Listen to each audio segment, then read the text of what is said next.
नमस्कार। आप सभी का एक बार फिर से मेरे यानी अभय प्रताप सिंह की ओर से हार्दिक स्वागत एवं अभिनंदन है। काफ़ी दिनों से कक्षा 12 के छात्र विभिन्न माध्यमों से अपने भौतिक विज्ञान विषय के बारे में शुरुआत करने के लिए प्रयास कर रहे थे। उन प्रयासों की दिशा में बहुत छात्रों ने फ़ोन भी किया और इस नाते से मैंने पिछले दिन ऑनलाइन भौतिकी कैसे पढ़ें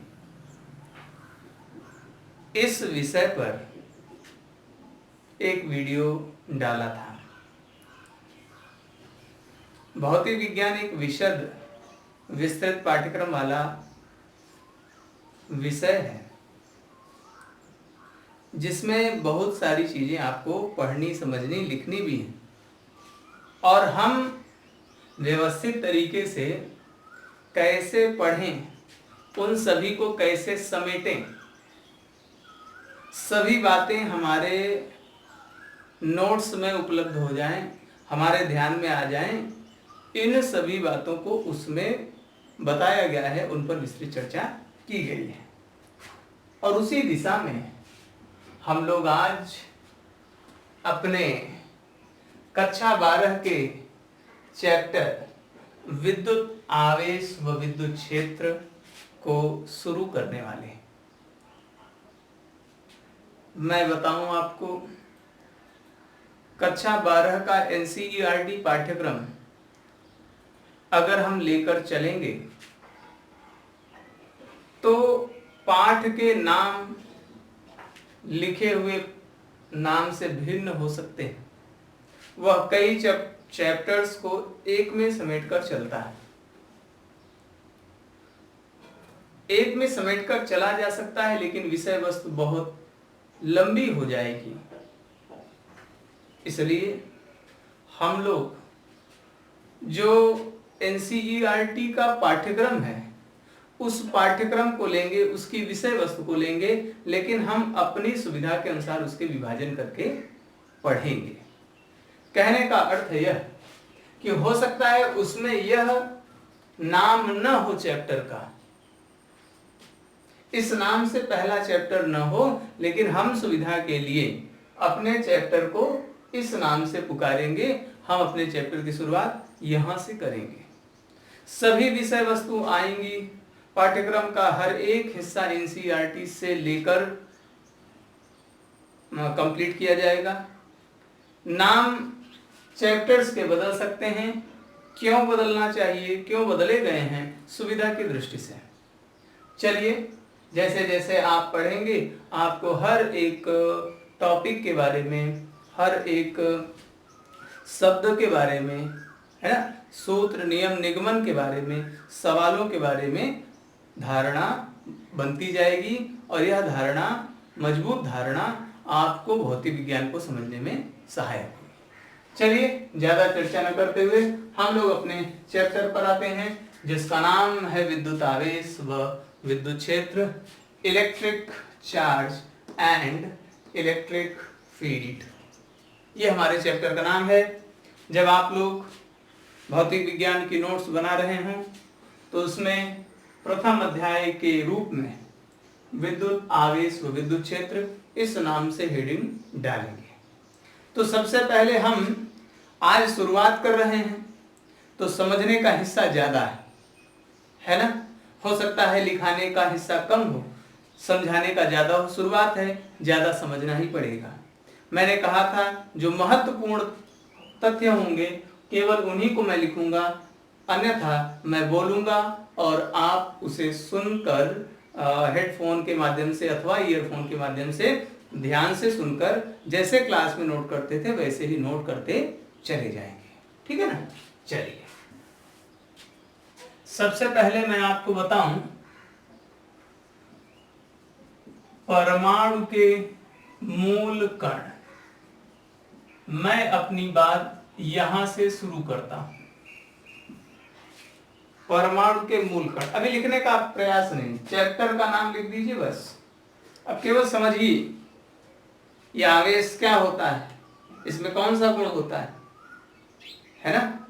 तो आवेश क्या है, इसके गुण क्या हैं, कोई वस्तु आवेशित कैसे हो जाती है, हम कैसे जानेंगे आवेशित हुई है कि नहीं, है ना। ये सब चीजें आज आपको धीरे धीरे समझना है, ध्यान से सुनिएगा। हमने हेडिंग लिखा परमाणु के मूल कण। सबसे बड़ी चीज और पहली चीज, जो कुछ भी हमारे आसपास उपस्थित वस्तुएं हैं उन्हें हम कहते हैं पदार्थ। हमारे लिए वह है मैटर, आप उसी को शुद्ध भाषा में द्रव्य कहते हैं, है ना। तो जो हमें दृष्टिगोचर हो रहा है, दिखाई देता है, हमारे पास आसपास उपस्थित है, उसे हम लोग पदार्थ की संज्ञा देते हैं, उसे शुद्ध भाषा में द्रव्य कहा जाता है। तो आप लोग कक्षा 9 में पढ़े थे पहली बार अच्छे ढंग से, और उसके बाद आप 10 खासकर 11 में केमिस्ट्री में पढ़े हैं कि पदार्थ किससे मिलकर बना, अणु से।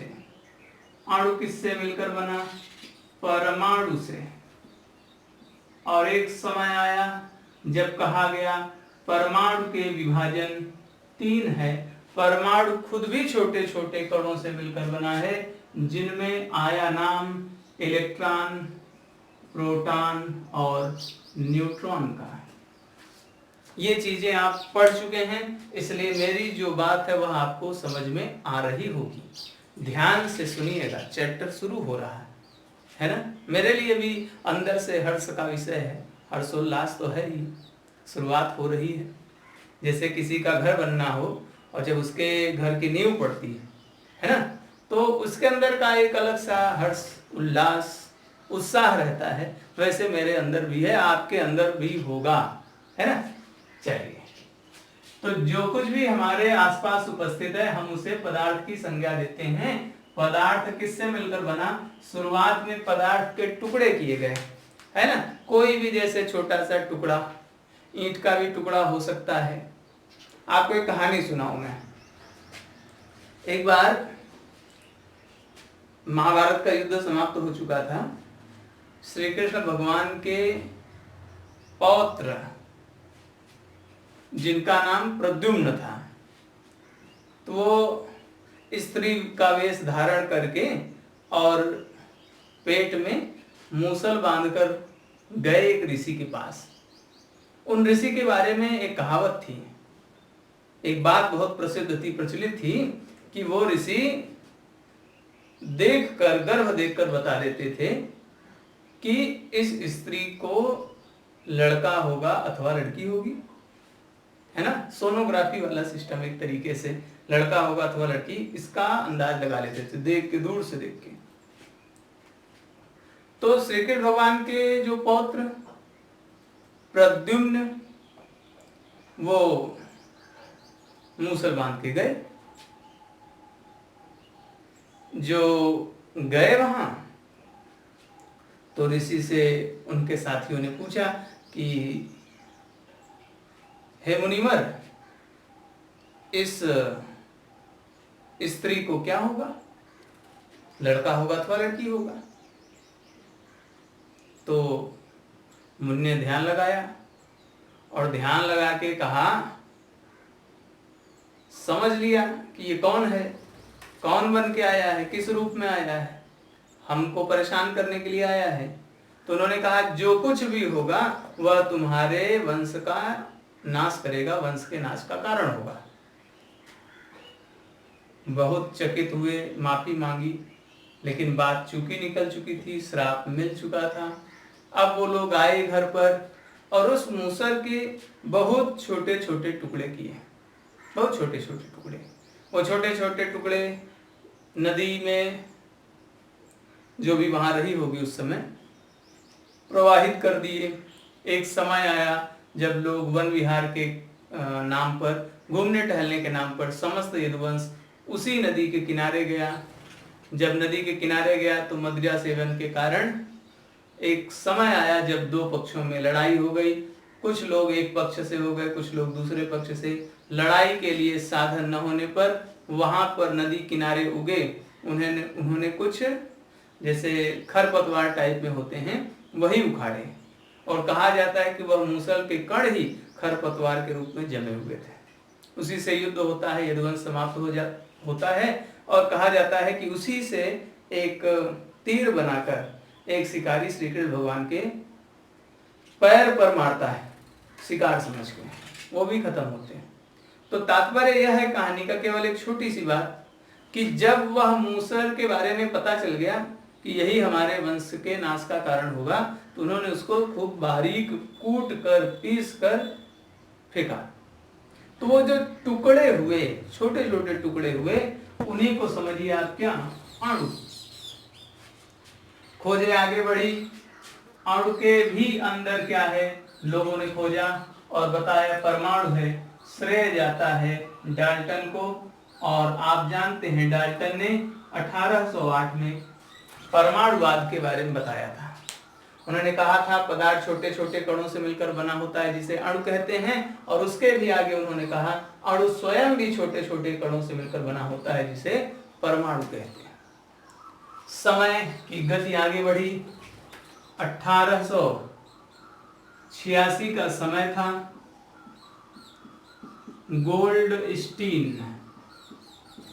गोल्डस्टीन ने देखा कि एनोड से कुछ किरणें निकली। उन्होंने कहा ये एनोड किरणें हैं। उन्होंने कहा यह कैनाल किरणें हैं। समय बढ़ता जा रहा है। एनोड क्या था? एनोड धन सिरा होता है, जैसे बैटरी होती है, कक्षा 10 में पढ़े होंगे, बैटरी ये होती है, बैटरी में ये धन सिरा होता है, ये ऋण सिरा होता है। तो धन सिरा एनोड कहलाता है, और ऋण सिरा, धन सिरा क्या कहलाता है? एनोड, और ऋण सिरा क्या कहलाता है? कैथोड। तो गोल्डस्टीन ने देखा था, अपने प्रयोग में देखा था कि एनोड से कुछ विशेष प्रकार की किरणें निकलती हैं। उन्होंने एनोड से निकलने के कारण उन किरणों को एनोड किरणें कहा। उन्हीं का नाम कैनाल किरणें हुआ, और धन प्लेट से निकल रही थी इसलिए उनमें धनावेशित होने का गुण था। समय आगे बढ़ा, लोगों ने कहा अगर धन है तो ऋण होगा, प्रकाश है तो अंधकार होगा, दृश्य है तो अदृश्य होगा, श्रव्य है तो अपश्रव्य होगा, अश्रव्य होगा, है ना? तो जानते ही हैं प्रकाश है तो उसका उल्टा अंधकार, सत्य है तो असत्य भी। इसीलिए अच्छाई है तो बुराई होगी, उसकी छाया ही बुराई है एक तरीके से, जो नहीं दिख रही है। एक पहलू अच्छाई है तो दूसरे साइड में वह बुराई है। ठीक है, कहानी इस पर भी है लेकिन चर्चा नहीं। समय बीत रहा है, वैज्ञानिकों की खोज जारी है। एक समय आया जब 1897 में वैज्ञानिक जे थॉमसन, जिनको हम लोग जे थॉमसन कहते हैं कुछ लोग, उन्होंने देखा कैथोड से कुछ किरणें निकल रही हैं, और कैथोड से निकलने के कारण उन्होंने उनको कहा ये हैं कैथोड किरणें। चूंकि कैथोड ऋणावेशित होता है इसलिए उन्होंने निष्कर्ष निकाला कि ये ऋण किरणें, ये कैसी किरणें हैं? ऋण किरणें। ठीक है ना? चलिए, तो 1886 में गोल्डस्टीन ने एनोड किरणों की खोज कर लिया और बताया कि एनोड धनावेशित होता है इसलिए ये धन किरणें हैं। जे थॉमसन ने कैथोड से निकलने वाली किरणों को कहा ये कैथोड किरणें हैं। चूंकि यह ऋण सिरे से निकल रही हैं इसलिए ये ऋणावेशित हैं। और उसी समय उन्होंने ही बताया कि ये ऋण किरणें कुछ कणों से मिलकर बनी हैं। उन्होंने क्या कहा कि ये जो ऋण किरणें हैं कुछ कणों से मिलकर बनी हैं, और उन कणों का नाम उन्होंने दिया इलेक्ट्रॉन। कक्षा 11 में चर्चा है कि उन्होंने कैसे जाना था कि ये कणों से मिलकर बनी है, तो वहां चर्चा का छोटा सा अंग मैं लूंगा, उन्होंने जब देखा था कैथोड किरणें आ रही थी तो उनके रास्ते में पंखुड़ी मॉडल में कुछ इस तरीके से रख दिया था। जब पंखुड़ी रखा था तो देखा था वो इसको घुमाने लगती हैं। ये जो कण आ रहे थे, जो कैथोड से किरणें आ रही थी, वो किरणें इसको घुमाने लगती हैं। घुमा कौन सकता है? घुमाने से क्या आएगा? तो घुमाने से गति हुई। घुमाने का अर्थ क्या है? वह गति करने लगा। गति के कारण कौन सी ऊर्जा आती है? गतिज ऊर्जा आती है। इसका सूत्र क्या होता है? Half mv square. तो चूंकि यह गति करने लगी पंखुड़ी, इसका मतलब इसके पास गतिज ऊर्जा है। गतिज ऊर्जा किसने दिया? जिसने भी दिया होगा उसके पास कुछ न कुछ द्रव्यमान होगा, और द्रव्यमान युक्त अगर कोई चीज है तो वह कण ही है ना? वह कण होगा। और उन्होंने उस कण का नाम दे दिया था कि वह कण कौन है? उन्होंने कहा वह कण है इलेक्ट्रॉन, और उसको प्रदर्शित किया गया E से। और मैंने E- क्यों लिखा है? मैंने E- इसलिए लिखा क्योंकि इलेक्ट्रॉन कौन है? ऋण किरणें हैं। इलेक्ट्रॉन मतलब क्या? कैथोड किरणों में कण प्रकृति पाई जाती है, और कैथोड किरणें जिन कणों से मिलकर बनी होती है। ध्यान से सुनिए, भले पढ़े हैं, ध्यान रखिए। फिर भी कैथोड किरणें, क्यों कैथोड ही कहा? तो पूरी बात कहते हैं। सन 1897 में वैज्ञानिक जे टॉमसन ने सन 1897 में वैज्ञानिक जे टॉमसन ने अपने प्रयोग में देखा। वो प्रयोग क्या था? बहुत विस्तृत चर्चा हो जाएगी, मैं केवल प्रयोग शब्द कह रहा हूं। तो सन 1897 में वैज्ञानिक जे टॉमसन ने अपने प्रयोग में देखा कि कैथोड से कुछ विशेष प्रकार की किरणें निकलती हैं। कैथोड से कुछ विशेष प्रकार की किरणें निकलती हैं, जिसे उन्होंने कैथोड किरणें कहा। चूंकि कैथोड ऋणावेशित होता है, अतः कैथोड किरणें ऋणावेशित होती हैं, और इसी कारण इन्हें ऋण किरणें भी कहा गया। कुछ समय पश्चात जे टॉमसन ने देखा कि कैथोड किरणें अपने मार्ग में रखी हल्की पंखुड़ीदार वस्तु को घुमा सकती हैं, जिससे उन्होंने निष्कर्ष निकाला कि ये कैथोड किरणें, ऋण किरणें कुछ कणों से मिलकर बनी हैं। उन्होंने उन कणों का नामकरण इलेक्ट्रॉन रूप में किया। चूंकि यह ऋण कणों से मिलकर बनी है, ऋणावेशित गुण है, इसलिए इलेक्ट्रॉन को प्रदर्शित किया जाता है E- से। ठीक है, अभी प्रोटॉन की चर्चा नहीं है। समय बीत रहा है, वैज्ञानिक अपनी खोजें कर रहे थे। समय के साथ एक समय ऐसा आया जब 1902 का समय था। 1902 में क्या हुआ? 1902 से लेकर 1911 तक रदरफोर्ड रेडियो एक्टिव पदार्थों के बारे में अपनी खोजें कर रहे थे। उन्होंने अल्फा कण प्रकीर्णन प्रयोग किया। कैसा किया? क्या प्रकीर्णन का प्रयोग था? क्या निष्कर्ष निकले? कक्षा 9 में चर्चा है, 11 में विस्तृत चर्चा है। और 1911 में इस प्रयोग के आधार पर उन्होंने, है ना, एक परमाणु मॉडल विकसित किया, जिसे हम लोग रदरफोर्ड का परमाणु मॉडल कहते हैं। और सन 1919 में रदरफोर्ड ने ये जो एनोड किरणें थी, जो धन आवेशित कणों से मिलकर बनी थी, उन्होंने कहा कि एनोड किरणें भी कुछ कणों से मिलकर बनी होती हैं। और उन्होंने कहा ये जो एनोड किरणें हैं, ये जिन कणों से मिलकर बनी हैं वही हैं प्रोटॉन। ठीक है ना? और उसको उन्होंने P से प्रदर्शित किया। धन आवेशित का गुण होने के कारण उन्होंने उसको P+ से प्रदर्शित भी किया। समय बीता, एक समय और आया। अच्छा, आया क्यों? अस्तित्व में देखिए कैसे बातें चल रही हैं। धन है तो ऋण भी होगा, धन है तो ऋण भी होगा। और एक समय ऐसा आया बैलेंस नहीं बन रहा था, जैसे मान लीजिए सोडियम का जानते हैं ना, सोडियम का 11 या 23 होता है। तो लोगों ने सोचा कि 11 इलेक्ट्रॉन है, 11 प्रोटॉन है। भाई 1919 तक में दो ही चीजें पता थी कि कोई चीज ऋणावेशित है, कोई चीज धनावेशित है। और यह फिक्स है कि जितना धनावेश होगा उतना ही ऋणावेश होगा। कैसे फिक्स हो गया कि यही होगा? क्योंकि वस्तुएं थी उदासीन। उदासीन मतलब उनमें दूसरी वस्तुओं को आकर्षित प्रतिकर्षित करने का कोई गुण नहीं था। ठीक है, तो जितना सभी लोग कहते हैं, टॉमसन ने जब अपना परमाणु मॉडल दिया, रदरफोर्ड ने जब अपना परमाणु मॉडल दिया, सब ने एक बात कही थी, परमाणु मूल रूप से विद्युत उदासीन कण है। परमाणु कैसा है? मूल रूप से विद्युत उदासीन कण है। इसका क्या मतलब? जितना प्लस है उतना ही माइनस होगा। अगर 11 प्रोटॉन है तो 11 इलेक्ट्रॉन भी होंगे।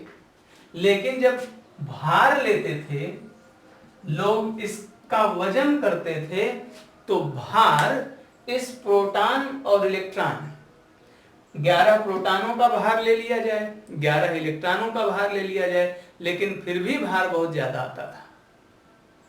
तो समझ गए कोई तो है जो इसको भारीपन दे रहा है। न उसके पास प्लस है न उसके पास माइनस है। क्यों? क्योंकि जितना प्लस था उतना माइनस हो चुका है। उदासीन होने के लिए प्लस बढ़ नहीं सकता, क्योंकि प्लस बढ़ेगा तो माइनस को बढ़ना पड़ेगा, माइनस बढ़ेगा तो प्लस को बढ़ना पड़ेगा। तो इसका मतलब कोई ऐसी चीज है जिसके पास न तो प्लस है न तो माइनस है। समय आया 1932 का, एक वैज्ञानिक जिसका नाम जेम्स चैडविक, और उन्होंने एक उदासीन मतलब न्यूट्रल पार्टिकल की खोज किया। और चूंकि वह न्यूट्रल था इसलिए उन्होंने उसका नाम दिया न्यूट्रॉन। ठीक है, अब आपके दिमाग में कहानी क्लियर हो, पिक्चर क्लियर हो।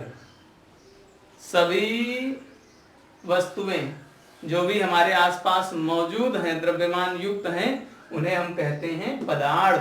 पदार्थ किससे मिलकर बने? शुरू में कहा गया अणु से, फिर क्या कहा गया? अणु भी छोटे छोटे कणों से मिलकर बना है। किससे? परमाणु से। फिर क्या कहा गया? परमाणु भी छोटे छोटे कणों से मिलकर बना है। किससे? इलेक्ट्रॉन, प्रोटॉन और न्यूट्रॉन। सबसे पहले खोज किसकी हुई?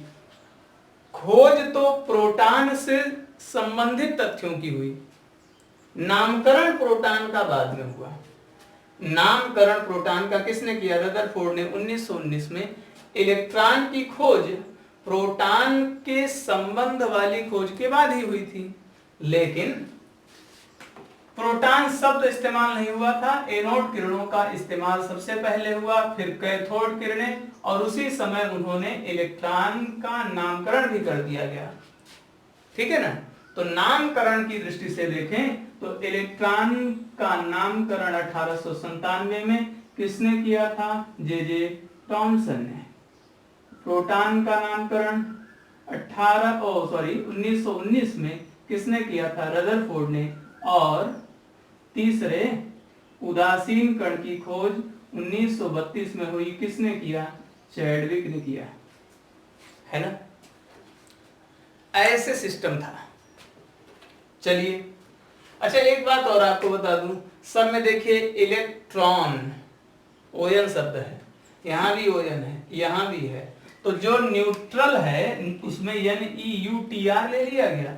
न्यूट्रल का NeUTR, ओयन माने कण। तो ओयन माने कण होता है, इलेक्ट्रॉन, है ना? तो उसमें भी ओयन है, वो भी कण है। प्रोटॉन, न्यूट्रॉन, है ना? ये सब कण है। क्या एक जानकारी के लिए बता रहा हूं, कक्षा 12 में और 10 तक में तो खासकर यह जान लीजिए कि 3 ही मूल कण होते हैं। लेकिन मैं लिखवाऊंगा भी इतना ही, ठीक है ना? लेकिन एक बात आपको बताऊं, समय बीता, 1932 के बाद भी तो समय बीता, 2020 चल रहा है, अगर 12 साल और जोड़ दें तो 100 साल हो जाएंगे, मतलब 88 साल हम लोग आगे बढ़ चुके हैं। और इन समय के दौरान में ये पता चला कि परमाणु इन्हीं 3 कणों से मिलकर नहीं बना है। अभी तक मेरा ख्याल है, जहां तक मेरी जानकारी, उससे ज्यादा भी हो चुके होंगे, 47 से 72 के बीच नए प्रकार के मूल कणों की खोज हो चुकी है। मतलब परमाणु केवल इन्हीं 3 कणों से मिलकर नहीं बना है, और भी कण है नाभिक में, ठीक है ना। वो कौन कण है, परमाणु और किन कणों से मिलकर बना है, वह मुख्य नहीं है, वह गौड़ है ना। जैसे मंच पर कई लोग बैठे हों तो मंच में एक मुख्य अतिथि होता है, एक विशिष्ट अतिथि होता है ना, और कुछ अतिथि होते हैं, बस यही मान लीजिए, ठीक है कि नहीं।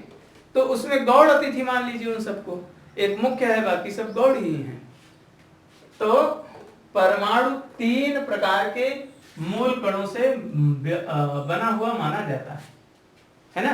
3 कण के अलावा भी कण होते हैं, और तो और इनके अलावा मूल कण है, और यह भी कि ये खुद भी किसी से बने हैं, ये खुद भी किसी से बने, मतलब इसके आगे भी टुकड़ा है, और उस टुकड़े का नाम है क्वार्क्स, QUARKS। ये जानकारी में रखनी है बात, ध्यान में नहीं। ध्यान अभी केवल इसी बात पर कि परमाणु के 3 मूल कण होते हैं, इलेक्ट्रॉन, प्रोटॉन, न्यूट्रॉन। लेकिन यह भी जानिए कि परमाणु अन्य भी मूल कण रखता है, और वो मूल कण भी और भी छोटे टुकड़ों में विभाजित हो जाते हैं, जिन्हें कहा जाता है क्वार्क्स। ठीक है, ध्यान रहेगी बात। कोई कहे सर ये इतिहास भूगोल बताने की क्या आवश्यकता थी, तो सब जानते ही हैं हम लोग, इसको बताने से क्या फायदा हुआ। तो मैं चलिए आपको एक बात तो बता ही देता हूं, ठीक है।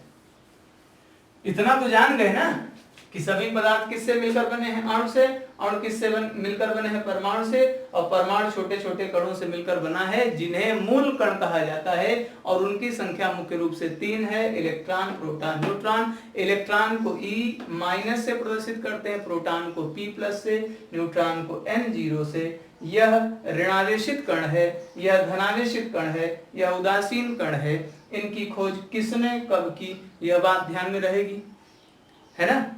अभी कुछ भी मैंने लिखाया नहीं है, व्याख्या जरूरी है, मैंने व्याख्या कर दिया है। शेष बातें अगले वीडियो में इसी के आगे कंटिन्यू रखेंगे। विषय पर समझ हो, इसके लिए हमें गंभीरता पूर्वक हर तथ्य को समझना पड़ेगा। कुछ समय बाद आप जान जाएंगे कि इस पूरे तथ्य की क्या आवश्यकता है हमारे कोर्स में, ठीक है ना। ध्यान से इस वीडियो को सुने, 2-3 बार सुने, हर अक्षर पर ध्यान दें, हर शब्द पर ध्यान दें, निश्चित रूप से आपको फायदा होगा। इन्हीं बातों के साथ मैं अपनी बात समाप्त करता हूं। धन्यवाद, नमस्कार।